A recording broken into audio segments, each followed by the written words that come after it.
J'écoutais l'autre jour un homme qui fait, comment on appelle ça, un syndicaliste, le leader des syndicats. J'avais rencontré son épouse et puis elle me parlait de son mari qui était décédé, mais syndicaliste. Vous savez ce qu'il disait, ce monsieur? Il disait, au début, les syndicats se sont battus pour donner au peuple une capacité de vie normale.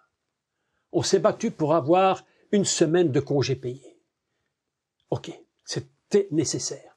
On s'est battu pour que les gens ne soient pas dans la misère.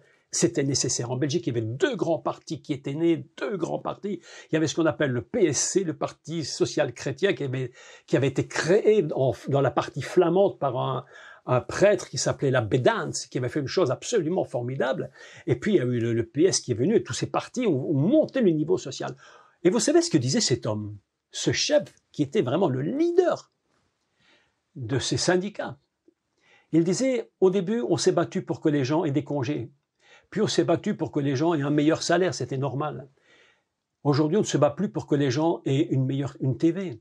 On se bat pour qu'ils en aient deux. On se bat pour qu'ils en aient trois. On se bat pour qu'ils en aient quatre. Avant, on se plaignait qu'il n'y avait pas de vacances. On a eu une semaine, puis on a eu 15 jours, puis on a eu un mois, puis on a eu le 13e mois. Parce que, vous savez, le 13e mois, on l'a inventé, le 13e mois. Vous imaginez le 13e mois, il n'y en a que 12, mais on en invente 13. C'est pourquoi? Parce que je crois qu'on arrive à un moment où le pouvoir d'achat a pris un tel pouvoir sur le monde. Quel avantage aurait le monde à détruire ce système? Moi, je crois sincèrement, c'est mon opinion, que la bête, ce qu'on appelle la bête, qui a reçu autorité du dragon, c'est-à-dire du diable lui-même, ne peut plus supporter qu'un système soit au-dessus de lui. Et il dit, c'est impossible, je ne peux pas tolérer que c'est de Babylone qui est la royauté. Comment il dit ça ici? Il dit, oui, qui a la royauté sur les rois de la terre. La bête dit, Satan dit non, ça c'est impossible, je ne peux pas laisser aller à ce niveau, il faut le détruire, je veux le pouvoir. Je veux le pouvoir. Résultat, quelque chose va se produire, un effondrement total. Mais l'effondrement total ne peut pas subsister.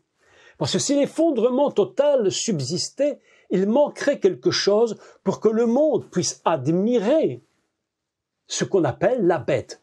Et là, on parle d'autre chose. On parle justement qu'une tête est touchée, et il y a comme une mort et une résurrection.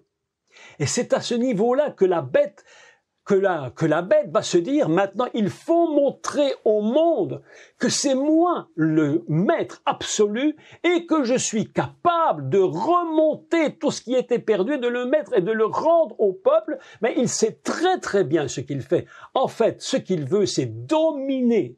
Le système financier doit s'écrouler pour que le système politique, avec à la tête un homme, puisse se lever et dominer les nations. Et il va exiger à partir de ce moment même que la terre entière l'adore. Jusque-là, vous avez remarqué une chose, c'est que nulle part dans l'Apocalypse, il n'est écrit que les gens adoraient la grande prostituée. Non, ils l'utilisaient. Mais qui veut être adoré? La prostituée n'a jamais dit « adorez-moi ». On a utilisé le système financier. Mais lorsqu'il s'écroule, la bête se met à monter. Je crois deux choses. Je crois deux systèmes. Je crois qu'il y a une première partie de la bête qui est un système purement politique. Et aujourd'hui, le système est purement politique. Nous avons vu ce qui se produit avec les rois de la terre qui se sont livrés avec la prostituée. C'est une catastrophe. Mais voilà que je crois qu'après l'écroulement et la, entre guillemets, mort, destruction du système, va se lever non plus un système uniquement, mais va se lever un personnage. Ce qui a permis à Hitler de prendre le pouvoir, c'est parce que le système politique le lui permettait. Si le système politique n'avait pas été une catastrophe, c'est-à-dire que l'Allemagne était dans une catastrophe financière, tout était en destruction. Il fallait bien que quelqu'un se lève et dise « Mais moi, je vais vous rendre votre Allemagne, je vais vous la donner, votre Allemagne. » Mais il y a quelque chose qui est très dérangeant dans cette Allemagne. C'est tous ces Juifs qu'il faut exterminer, parce que c'est eux le problème. Nous sommes dans le même système. Le système politique mondial va permettre à un moment donné que la bête s'effondre, que la prostituée disparaisse, qu'elle s'écroule complètement, et ça va permettre à travers le système mondial qu'un personnage apparaisse. C'est pourquoi lorsque vous allez voir aujourd'hui l'écroulement du système financier international, qui est au bord de l'écroulement, en réalité, mes amis, c'est pas quelque chose qui se produit ici-bas. La source est au-dessus. C'est complètement diabolique. C'est une volonté de Satan qui ne veut surtout pas perdre sa place. Par n'importe quel système, il ne permettra jamais que quelque chose ou quelqu'un prenne sa place. Le système financier est un système extrêmement pervers et même si il a permis, lui, que ce système soit élevé et mis en place, à un moment donné, il dit ça suffit. C'est moi qui règne. À partir de ce moment-là, le système s'écroule, tout le système politique va s'écrouler, le système financier va s'écrouler, et de cette mort, il y aura un copier-coller, parce que c'est toujours la même histoire. Le diable ne fait rien de lui-même, c'est du copier-coller. Il n'a pas inventé l'ordinateur, mais c'est tout comme. Il ne fait que copier-coller. Le Messie vient du ciel, il va sortir de l'eau du baptême, et on nous dit que la bête sort de l'eau, elle sort du théum, mais la différence entre le Mashiach et la bête, c'est que un va pour le ciel, l'autre pour la perdition. Mais c'est un copier-coller, un copier-coller. Le Mashiach va mourir. Il faut bien qu'il y ait un copier-coller. Il faudra bien que quelqu'un meure pour montrer, regardez, maintenant moi j'apparais, je suis la résurrection. Et voilà qu'il va se lever à travers un système politique qui est au bord de l'effondrement volontairement. Je crois qu'il y a une volonté d'écroulement du système pour faire apparaître la bête. Aujourd'hui, nous sommes au bord, je crois que nous sommes au bord de voir paraître la bête, mais avant qu'elle paraisse, il faudra que le système de la grande prostituée Babylone, qui règne comme reine sur les rois du monde, s'écroule. Elle perdra sa royauté. Les finances ne pourront pas garder la royauté du monde. C'est impossible. Sinon la bête et ce qui sort de la bête ne pourra jamais apparaître. Deux choses très importantes. Je crois qu'il y a un système politique, et du système politique qui va être comme écroulé, va sortir, c'est pourquoi il précise très bien, la bête que tu as vue était, il le dit, hein, elle était et elle n'est plus. Elle n'est plus. Tu l'as vue, mais elle n'est plus. Autrement dit, les trois dimensions sont là. Elle était, elle va disparaître, elle va réapparaître. Et au moment où elle va réapparaître, ça veut dire que tout le système s'est effondré et lui aura tout loisir de dire « Ah, vous croyez que c'était ça qui était votre force. Maintenant, la bête dit, c'est moi qui domine. Et la Bible nous dit ceci. Les habitants de la terre seront dans l'admiration lorsqu'elle va réapparaître. Le texte est absolument incroyable. Et alors, ce qui va se produire, c'est quelque chose de très, très, très étrange et de très surprenant. C'est que mais vous savez, avant de l'expliquer, je voudrais vous faire part d'une réaction de quelques personnes que j'ai rencontrées. Des gens me disent, écoutez bien, mais c'est absolument, mais c'est stupéfiant, incroyable. On se demande où sont les gens. Mais ils disent, je ne crois pas en Dieu, mais par contre je crois au diable.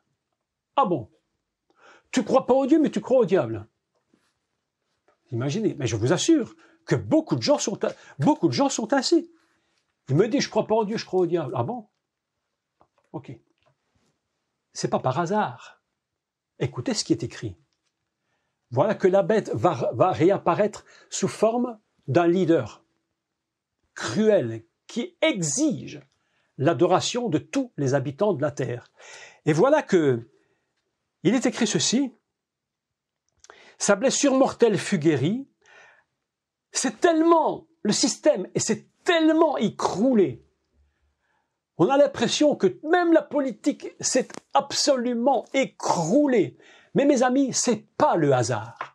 Ne croyez pas que c'est quelque chose de terrestre. C'est quelque chose de complètement d'une sphère spirituelle diabolique. Ce n'est pas un écroulement normal. C'est diabolique, volontairement diabolique, pour prouver quelque chose que le monde doit absolument comprendre. Écoutez la suite. Et pour cela, il faut un monde qui est complètement soumis. Un monde soumis. Regardez comment la politique est en train de produire progressivement une soumission de l'humanité. Regardez, c'est pas le hasard. Quand la population sera bien soumise, l'écroulement va se faire. Financier, politique, tout va s'écrouler et tout à coup quelque chose va se produire. Et voilà ce qui va se faire. Écoutez, c'est pas le hasard.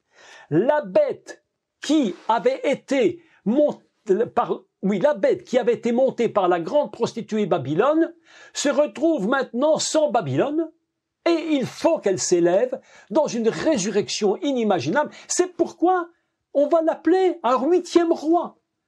Comme s'il allait, et il fait partie des 7, il va englober la totalité qui a disparu et dire, moi, j'englobe tout et j'apparais. Dans une résurrection absolument inimaginable. Mes amis, ce qui va se produire dans cette soi-disant résurrection est à un tel niveau, au niveau du monde entier, que l'humanité entière, écoutez ce qui est écrit, et je vis l'une de ses têtes comme blessée à mort, mais sa blessure mortelle fut guérie, une sorte de résurrection, remplie d'admiration. Remplie d'admiration. La prostituée, on l'utilisait, mais on n'en était pas, on n'admirait pas, mais on l'utilisait, on en avait besoin. Mais pour la bête, il est dit, remplie d'admiration, la terre entière suivit la bête. La terre entière. Parce qu'il va se produire quelque chose d'absolument inimaginable. Le personnage qui va apparaître sera une personne absolument incomparable, tellement ce qu'elle va produire sera puissant. Et son faux prophète va exiger qu'on adore la bête. Et pour ce faire, ils produiront des signes, des miracles, pour dire adorez la bête, adorez-la. Ce n'est plus une question maintenant de la grande prostituée, tout ça on oublie, on va aller au-delà. Il va prendre tout en lui, s'élever en disant moi je vais tout vous rendre, moi je vais tout vous donner. Vous avez vu, vous avez tout perdu, mais moi la bête, moi. Et alors il est absolument incroyable, le texte est absolument... Écoutez la suite. Pourquoi je vous ai dit que certains croient dans le diable et pas en Dieu? C'est inimaginable. Est-ce que vous ne trouvez pas ça étrange? Croire en diable et ne pas croire en Dieu. Eh bien, ça existe, tenez-vous bien. Ça existe. Écoutez la suite. Et ils adorèrent qui? La bête? Pas du tout. Ils adorèrent le dragon. C'est-à-dire celui qui gère. Tout à coup, ils ont une foi et une connaissance de Satan lui-même. Comment la terre peut-elle avoir une connaissance du diable lui-même? Ils adorèrent le dragon parce qu'il avait donné autorité. Ce que je vous explique maintenant, c'est une façon pour moi de voir le texte. Je ne dis pas que d'autres n'ont pas d'autre façon de voir le texte, mais c'est ainsi que je le conçois parce que il est impossible que la bête détruise la grande prostituée. Il n'en aurait aucun intérêt, si ce n'est que de prendre le pouvoir et de ne pas se laisser prendre le pouvoir par quelque système que ce soit. Et ils adorèrent le dragon. Voilà que l'humanité entière est en train de prendre conscience du diable. parce qu'il avait donné autorité à la bête. Ils adorèrent donc la bête en disant, mais qui est semblable à la bête et qui peut combattre contre elle? Écoutez maintenant. Maintenant, nous allons faire un parallèle. Très intéressant, parce qu'il y a deux choses qui se produisent. Quand tu lis l'Apocalypse, tu te rends compte que si tu fais une lecture un peu, je dirais, décortiquée de texte, pendant que tout ça se passe sur la terre, dans le ciel, dans le monde où Dieu est, façon d'expliquer les choses, se passent aussi des choses. En parallèle. Dans la terre, sur la terre, il y a 7 têtes, 7 collines. N'oubliez jamais cette montagne, n'oubliez jamais que le mot montagne, ar, est aussi un verbe d'engendrement. Les 7 montagnes engendrent quelque chose. Mais là-haut, dans le ciel, il y a quelque chose qui se produit. Si tu lis tout le texte, dans la globalité, et tu regardes ce qui se passe ici-bas, et dans les sphères célestes démoniaques, et puis tu regardes au-dessus ce qui se passe dans les sphères célestes complètement divines, tu vois que là-haut, il y a 7 choses qui se produisent. Et vous savez, c'est quoi ces 7 choses qui se produisent? Beaucoup d'autres, mais 7 très très grandes choses qui se produisent, que l'on peut mettre en parallèle. Pendant qu'une chose se passe et que la catastrophe se passe en bas, là-haut dans le ciel, se produisent 7 grandes adorations. Si tu relis tout le texte, je les ai soulignés, je les ai encadrés dans ma Bible, et j'ai dit, mais combien d'adorations y a-t-il dans le ciel? Eh bien, mes amis, si tu lis, il y en a 7. Pendant que toute la terre est en train de se détruire et de vouloir prendre la place de Dieu, dans le ciel, quelque chose est en train de se faire. Et dans le ciel, on crie, gloire à Dieu, tes jugements sont justes et véritables. C'est là-haut que tout se passe. Tout le contrôle est là-haut. La bête n'a pas terminé. La bête est en train de combattre contre l'agneau. Elle va même essayer de toucher le monde d'en haut. Mais la Bible nous dit, il est le roi des rois. Et pendant qu'on est en train d'adorer la bête en bas, les rachetés adorent Dieu là-haut. C'est pourquoi, je vous dis, mes amis, que l'adoration, la vraie adoration, a une puissance de victoire. Une puissance de victoire sur le monde. Une puissance de victoire contre les œuvres du diable. Une puissance de victoire contre le dragon et tous ces esprits mauvais. C'est là-haut l'adoration. Là-haut ça se passe. Ils peuvent essayer de combattre, mais si tu adores là-haut, ici en bas, c'est comme si tu mettais à zéro ce qu'ils sont en train de faire. Tu es dans une autre dimension. L'adoration est très importante. Vous savez, écoutez-moi bien. L'adoration, c'est pas chanter des cantiques. C'est pas seulement chanter des cantiques. L'adoration, c'est autre chose que ça. La véritable adoration, c'est une vie donnée à Dieu. Que tu sois dans la joie, dans la tristesse, dans la souffrance, dans la maladie, dans la bonne santé, l'adoration, c'est une vie totalement donnée à Dieu. Et lorsque nous nous trouvons dans cette véritable adoration, du don de toute notre vie pour lui, toute notre vie, nous mettons à zéro tout ce qui se passe ici-bas par rapport à nous-mêmes. À nous-mêmes. Tu peux adorer Dieu en faisant ta vaisselle, tu peux adorer Dieu en faisant du tennis, parce que ta vie est une adoration par le don de ta vie.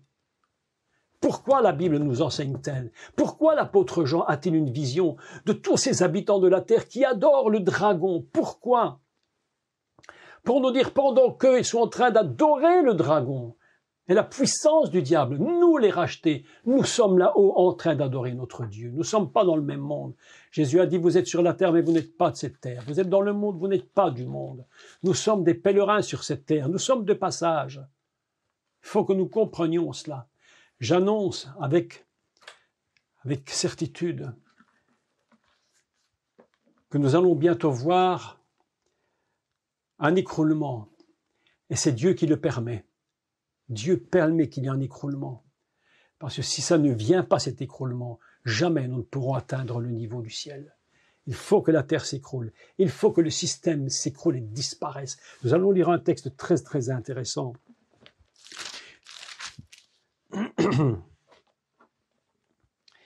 Nous relisons 17-16. 17-16.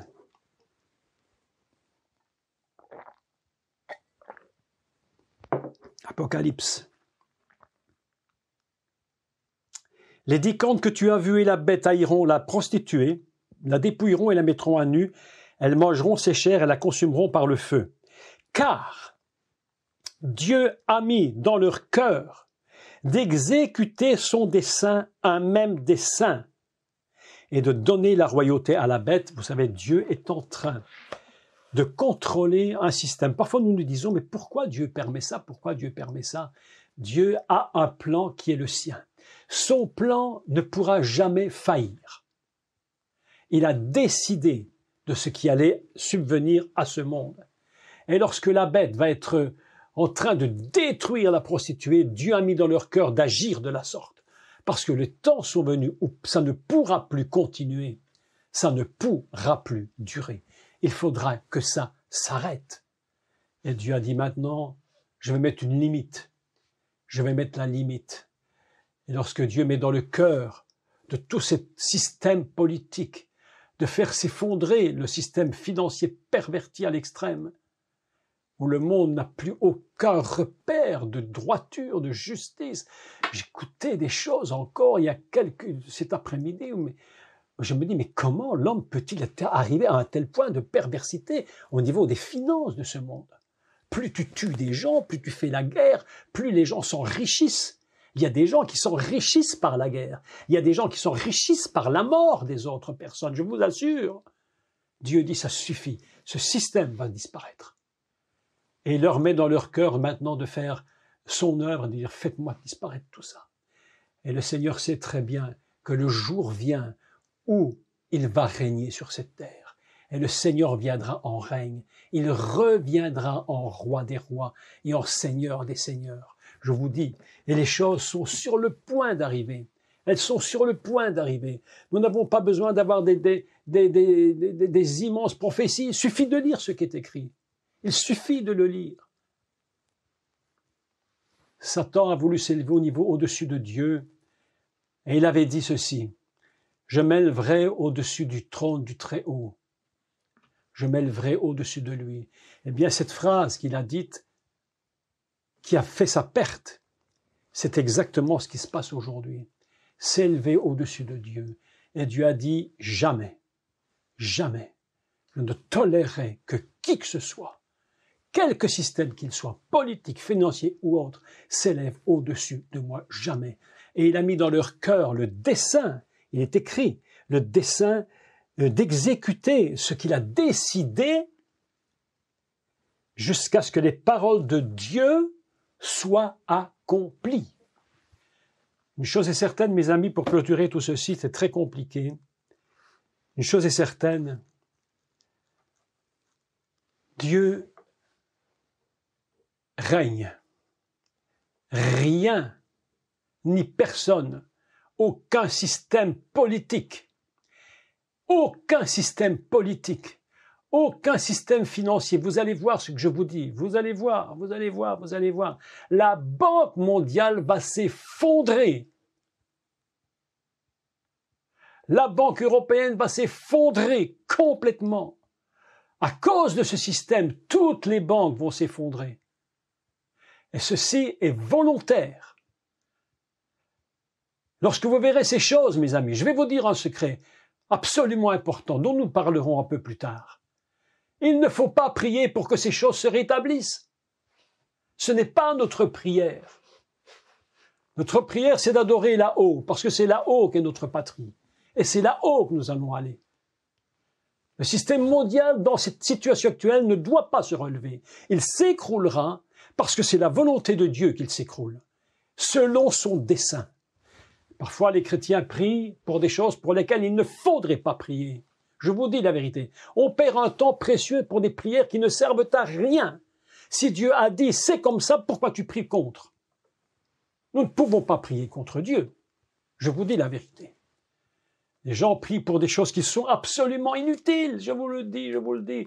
La question des finances même touche, même les chrétiens sont touchés par une perversion dans une pensée financière complètement aberrante. Vous savez, laissez-moi vous parler franchement, vous pouvez accepter ma franchise avec vous. Écoutez, écoutez-moi bien. Les chrétiens disent, ah, je vais prier, ils voient un frère ou quelqu'un qui est dans le besoin. Financièrement, il a des soucis, mais toi, tu as des moyens, toi, tu as des moyens. Et tu pries, oh Seigneur, est-ce qu'il faut que je fasse quelque chose? Mais pourquoi tu pries? Mais est-ce que tu es stupide à ce point? La Bible dit, si tu vois ton frère dans le besoin, ouvre ton portefeuille, donne-lui ce qu'il a besoin, qu'est-ce que tu cherches? Pourquoi tu chipotes à tout? Pourquoi tu fais de toutes ces choses? Prières qui ne servent à rien. Les chrétiens prient pour rien, les chrétiens prient dans le vide. C'est des prières qui ne servent à rien. Lorsque tu verras le système s'effondrer, ne prie pas pour qu'il se relève. Adore le Seigneur, c'est lui qui va venir régner. Parce que ce système, dans l'état où il est, ne peut pas fonctionner. Comment veux-tu? Aujourd'hui, nous sommes dans un système où nous vivons, on n'a pas le choix. On n'a pas le choix, il faut bien vivre. Mais lorsque le système s'effondrera, la Bible nous dit clairement, car Dieu a mis dans leur cœur d'exécuter son dessein. Aujourd'hui, mes amis, je vous dis, dans ce monde dans lequel nous vivons, combien nous avons besoin de nous tenir dans la présence de Dieu, dans l'adoration. Dans l'adoration. Et les prières qu'ils font sont des prières absolument fantastiques. Les 7 adorations sont fantastiques. Et ils disent, Seigneur, dans l'adoration, tes jugements sont justes et véritables. Tes jugements sont justes et véritables. Alors pourquoi les chrétiens iraient-ils prier en disant « Seigneur, non, non, ce que tu as fait n'est pas bien ». Mais non, mes amis, tes jugements sont justes et véritables. Mes amis, l'histoire du monde, je ne vais pas dire que c'est la fin du monde, parce que l'expression « fin du monde », ça n'a pas grand sens. Mais l'histoire du monde va changer d'aspect. Ça va changer d'aspect. Ce qui se fait depuis tant de milliers d'années doit s'arrêter. Dieu, à un moment donné, Dieu dit, ça suffit.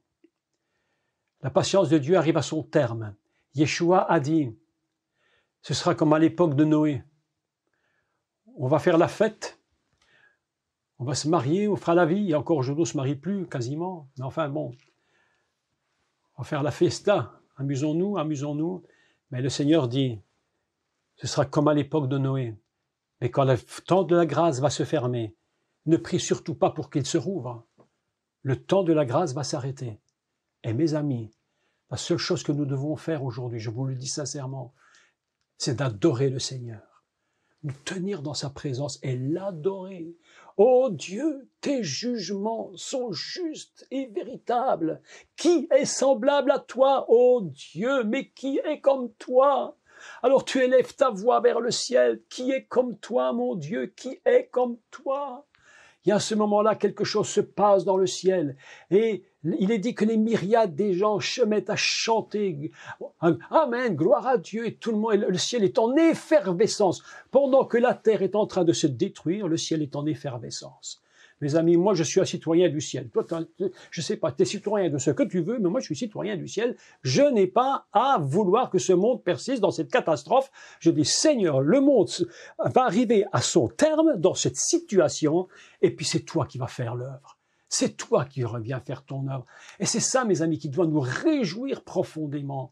Profondément nous réjouir. Lorsque tu vois les cataclysmes, il faut discerner, mes amis. Il faut discerner, ce sera le thème de mes prochains cours. Qu'est-ce qui est de Dieu et qu'est-ce qui n'est pas de Dieu? Qu'est-ce que Dieu produit et qu'est-ce qu'il ne produit pas? Parce que si tu ne le sais pas, mais comment veux-tu prier? Si Dieu fait quelque chose et tu pries contre, ben tu perds ton temps. Si le diable fait quelque chose et tu dis, ah ben c'est comme ça, ben tu ne comprends rien. Mes amis, je vous dis, dans mes prochains cours, je vous expliquerai ce qui est de Dieu et ce qui n'est pas de Dieu. Et que nous puissions ensemble nous tenir fermement, l'un avec l'autre, fermement dans une unité d'esprit, que nous fassions du coude à coude. C'était nous nous tenons coude à coude. Nous prions. Mes amis, une chose est très importante, très, très importante dans les temps dans lesquels nous sommes. Si tu as des amis proches de toi, qui sont si proches de toi, on ne sait pas prier pour tout le monde. C'est impossible. On peut faire une prière globale, mais c'est global. Mais à part le Seigneur qui dit « je prie pour tout le monde », à part lui, nous faisons des prières globales. Oui, oui, oui. Mais lorsque tu as des amis proches de ton cœur, prie pour eux et dis coude à coude avec lui, coude à coude avec elle, pour qu'ensemble nous soyons tenus fermes. Nous ne tiendrons jamais ferme tout seuls dans ces situations. C'est trop dangereux et trop compliqué. Il faut nous tenir les uns avec les autres. Il faut nous serrer les uns contre les autres, intercéder les uns pour les autres et monter au ciel et dire « Oh Dieu, nous t'adorons ». On devrait passer du temps à l'adoration. On devrait passer du temps à adorer le Seigneur. Pendant que le monde tourne à la catastrophe, il faut lever les yeux vers le ciel. Jésus a dit, levez les yeux vers le ciel. Votre délivrance est proche.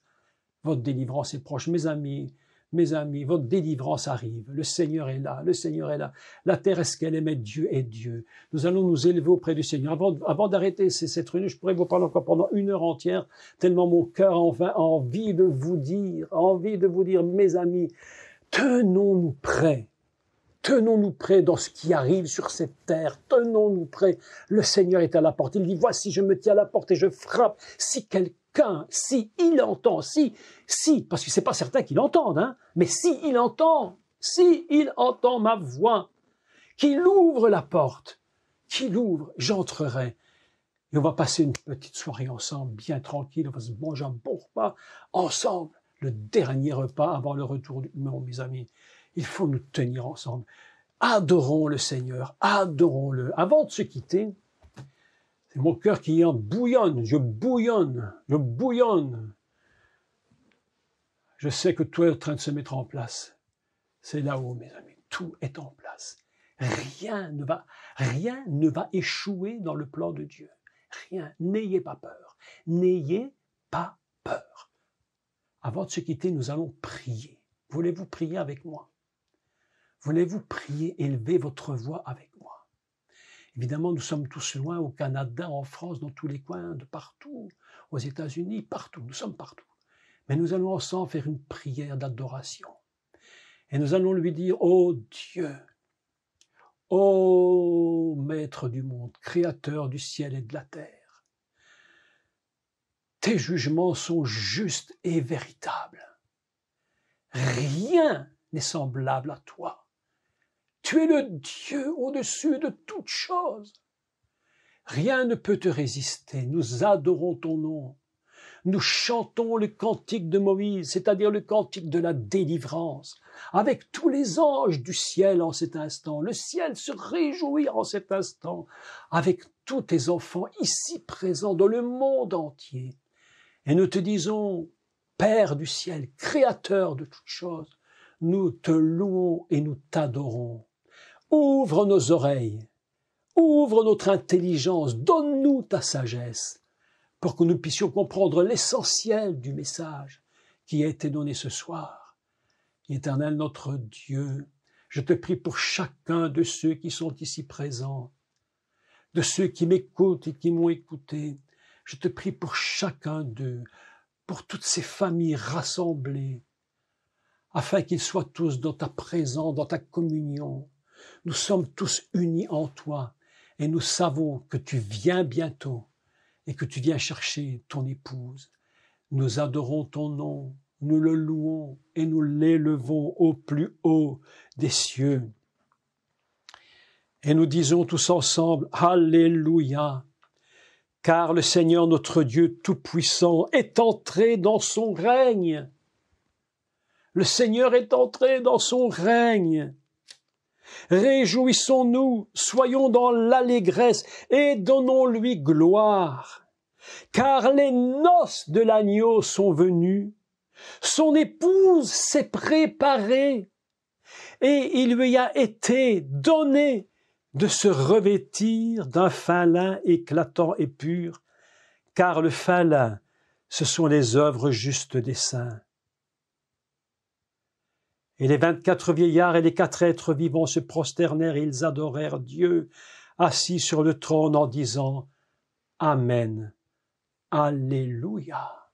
Seigneur, viens bientôt, viens rapidement.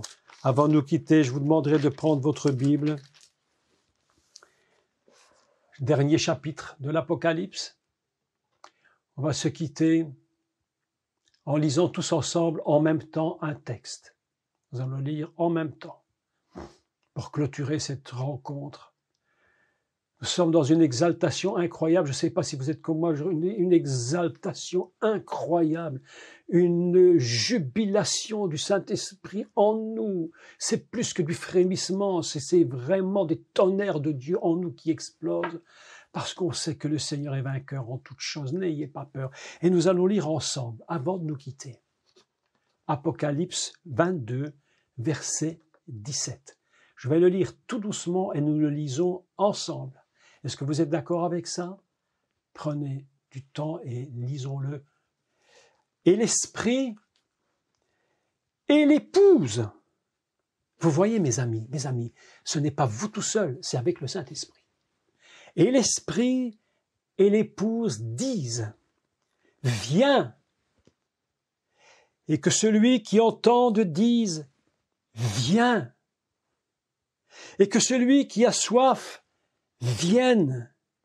Que celui qui veut prenne de l'eau de la vie gratuitement.